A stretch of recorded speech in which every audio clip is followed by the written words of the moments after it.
Hello, welcome, नमस्ते, आदाब और सत श्री अकाल।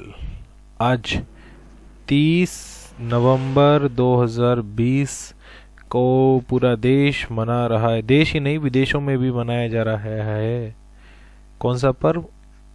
गुरु पर्व।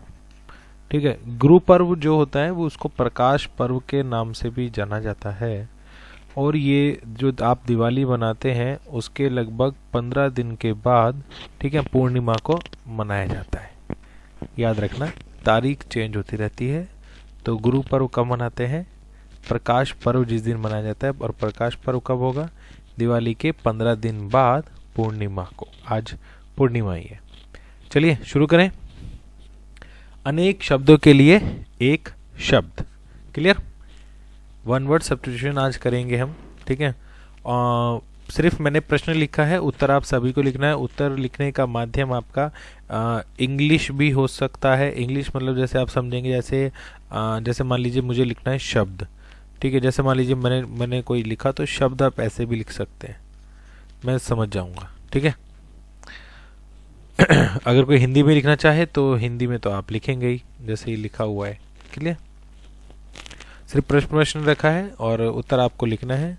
चलिए शुरू करते हैं। पहला, अनेकार्थी और अनेक शब्दों के लिए एक शब्द। पहला, आलोचना के योग्य। बताइए कौन है आलोचना के योग्य? जी, आलोचना के योग्य। जी, आलोचना करने वाले को तो बोलते हैं आलोचक। ठीक है ना। और जिसकी आलोचना के योग्य है, यानी कि जिसकी आलोचना हो रही होगी, तो उसको क्या बोलेंगे?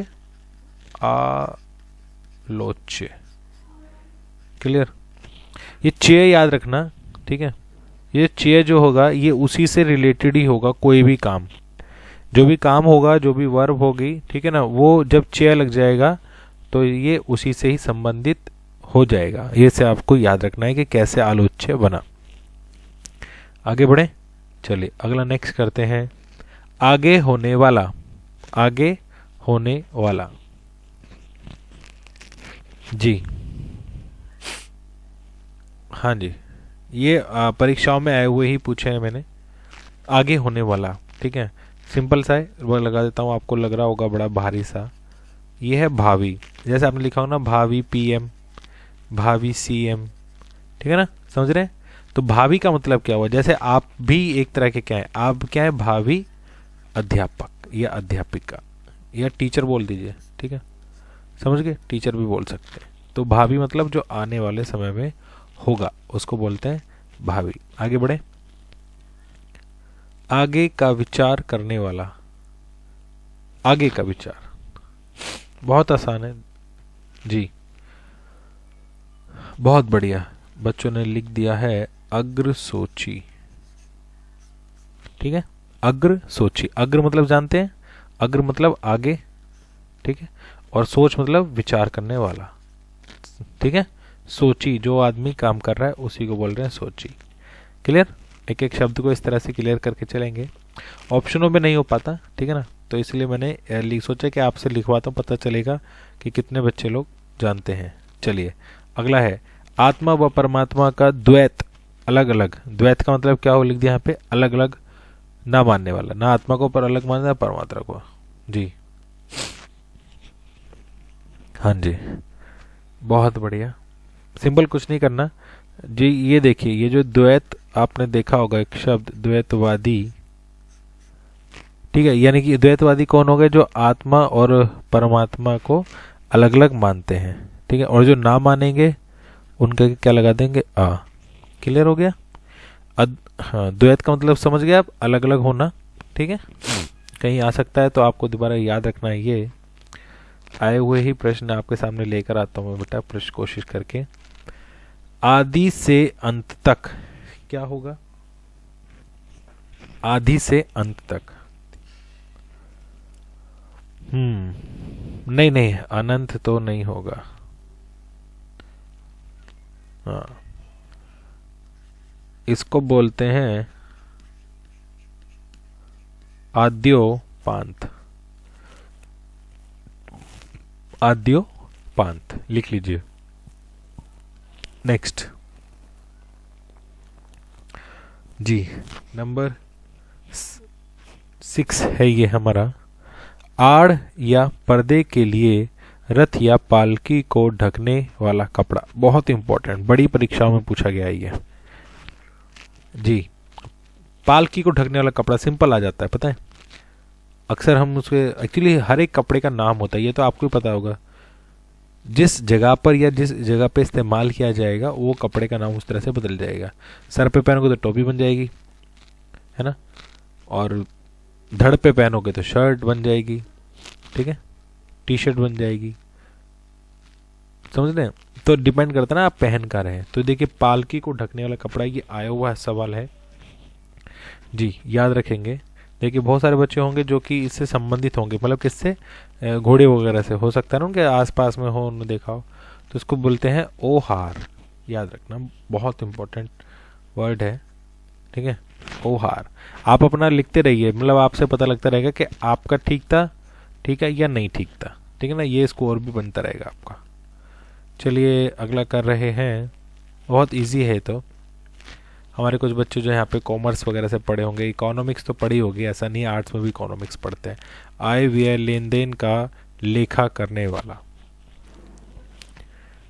प्रश्न में ही कहीं ना कहीं उत्तर मिल जाता है। देखिए लेखाकार, ठीक है, लेखाकार, ठीक है ना, जो आय व्यय और लेन देन का काम करते हैं उसे लेखाकार बोलते हैं।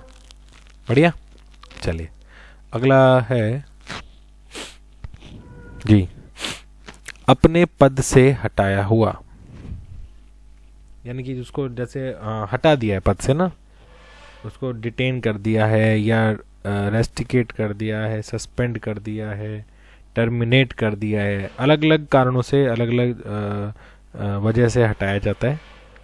तो अपने पद से हटाया गया, बहुत इंपॉर्टेंट वर्ड है, इसलिए ये पेपरों में आता भी है। ये एक्चुअली मैं बता हूँ, ये आपको वर्तनी में भी ये मिलेगा जो इसका आंसर है, ठीक है। वैसे इसका आंसर मैं लिख देता हूँ आपका, कई बच्चे कंफ्यूज हो रहे हैं जी। पद च्युत, है ना,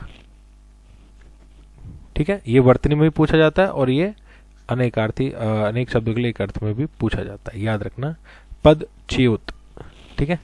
आगे बढ़ रहे हैं, नेक्स्ट बहुत इंपॉर्टेंट, बताइए आचार्य की पत्नी को क्या कहेंगे।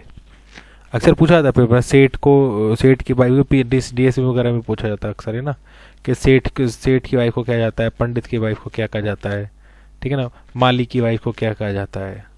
और माली की जो वाइफ का नाम है वो उसमें भी आता है आपका, उसमें वर्तनी में मालिन होता है, याद रखना, ठीक है। माली तो ये हो गया, मालिन। चलिए इसके बारे में बात नहीं करेंगे। आचार्य की पत्नी का नाम बताइए, कि आचार्य की जो पत्नी होगी उसे क्या कहते हैं।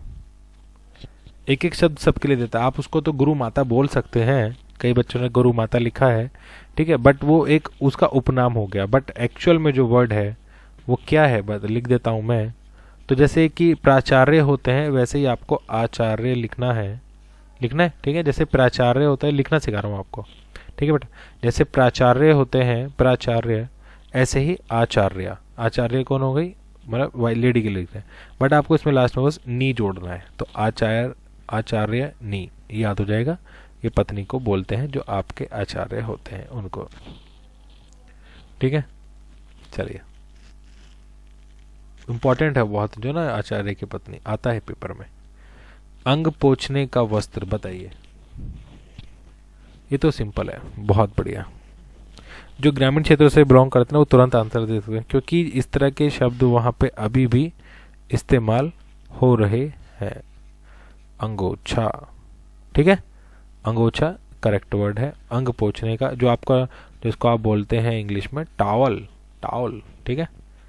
अब आपका तो टावल भी अलग होगा, कोई बाथ टावल होगा, कोई फेस टावल होगा, वगैरह वगैरह, ठीक है। ये अंगोछा हो गया, ठीक है। चलिए इसमें जब वर्तनी में पूछता है तो ये वर्तनी में यहाँ पे अंग बिंदी देता है और ये इस तरह से कंफ्यूज कर देता है, ठीक है। तो याद रखना चंद्र बिंदी ही, ठीक है। जब यहाँ देखिए, जब यहाँ पे बिंदी और आंसर में चंद्र बिंदी, कंफ्यूज नहीं होता है, बिंदी बिंदी बिंदी बिंदी करेक्ट नहीं, ये रॉन्ग है। बिंदी बिंदी चंद्र बिंदी, याद रखना, ये पूछ लेता है आपसे। ठीक है, तो बेटा ये था आज के हमारे कुछ 10 टॉप क्वेश्चंस जो कि अलग अलग परीक्षाओं में पूछे गए। ठीक है बेटा, बाकी तबीयत में थोड़ा सुधार है, अंकित सर भी थोड़े ठीक फिट एंड फाइन हो गए हैं, उनके पिताजी भी ठीक ठाक हो गए हैं, और आपको इस तरह से वीडियोस मिलती रहेंगी कंटिन्यूली। ठीक है, बस आपको क्या करना है, आपको अपनी पढ़ाई पे ध्यान देना है, जैसे भी आपको समय मिलता रहे, शादियों के समय निकाल कर आपको अपनी पढ़ाई पे ध्यान देना है। अगली वीडियो में दोबारा से मिलेंगे, तब तक के लिए अपना और अपने घर वालों का ध्यान रखिए। जय हिंद, जय भारत, जय हिंदी।